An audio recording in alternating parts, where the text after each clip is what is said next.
ಜಲ್ದಿ ತಂದು ಹಾಕ್ರು, ಜಲ್ದಿ ಟೈಮ್ ಏನಾಗಿದೆ.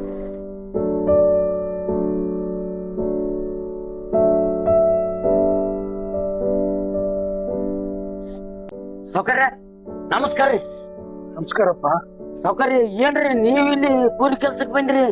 ಅಲ್ರಿ ನಿಮ್ ಮನೆಗೆ 20 ಆಳು ದುಡಿತಾವ, ಯಾಕ್ರಿ ಸೌಕರ್ಯ ಇಲ್ಲಿಗೆ ಬಂದ್ರಲ್ಲ? ಏನಿಲ್ಲಪ್ಪ, ನಾಳೆ ವರಮಹಾಲಕ್ಷ್ಮಿ ಪೂಜೆ ಅದಲ್ಲ, ಅದ್ರ ಸಲಗೆ ಬಂದಿದ್ದೆ.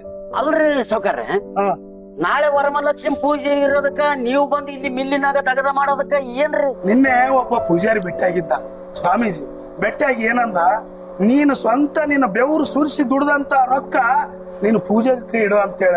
ಯಾಕಂದ್ರೆ ಮನ್ಯಾಗ ಸಾಕಷ್ಟು ತ್ರಿಜಾರಿ ತುಂಬ್ಯಾಗ್ಯದ ರೊಕ್ಕ, ಅವೆಲ್ಲ ಬಡ್ಡಿ ಅನ್ಯಾಯದ ರೊಕ್ಕ ಅಂತ ಪೂಜೆಗೆ ಇಡುವ ಆ ರೊಕ್ಕ ಇಡಬೇಡ ಅಂತ ಹೇಳ.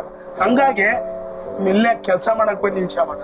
ಸೌಕರ್ಯ, ಅನ್ಯಾಯದಿಂದ ಬಡ್ಡಿಲಿಂದ ಬಂದಂತ ಹಣನ ಲಕ್ಷ್ಮಿ ಮುಂದೆ ಇಡ್ಲಾರ್ದ ಇವತ್ತೇನು ನೀವು ಬೆವರು ಸುರಿಸಿ ದುಡ್ದು ಹಣ ಇಡ್ಬೇಕಂತ ಬಂದಿರಲ್ರಿ, ನಿಮ್ ಮನಸ್ಸು ದೊಡ್ಡದ್ರಿ.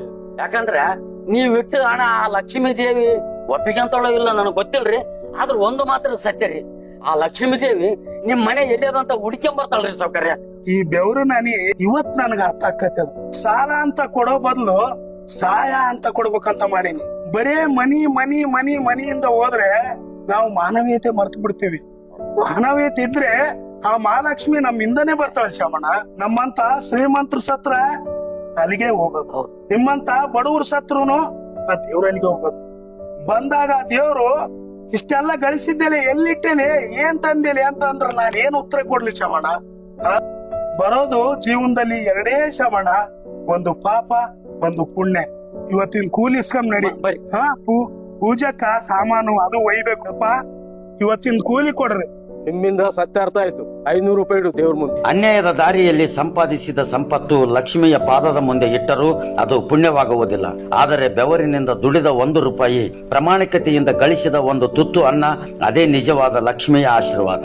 ನಾವು ಹೋಗುವಾಗ ನಮ್ಮ ಹಣವನ್ನು ಯಾರೂ ಕೇಳುವುದಿಲ್ಲ, ನಮ್ಮ ಆಸ್ತಿಯನ್ನು ಯಾರೂ ಹೊತ್ತುಕೊಂಡು ಹೋಗುವುದಿಲ್ಲ. ಆದರೆ ನಮ್ಮಿಂದ ಒಮ್ಮೆ ಸಹಾಯ ಪಡೆದವನ ಕಣ್ಣಲ್ಲಿ ಬಂದ ಆ ಕೃತಜ್ಞತೆಯ ಕಣ್ಣೀರು ನಮ್ಮ ಬದುಕಿನ ಕೊನೆಯವರೆಗೂ ನಮ್ಮನ್ನು ಹಿಂಬಾಲಿಸುವ ಆಶೀರ್ವಾದವಾಗಿರುತ್ತದೆ.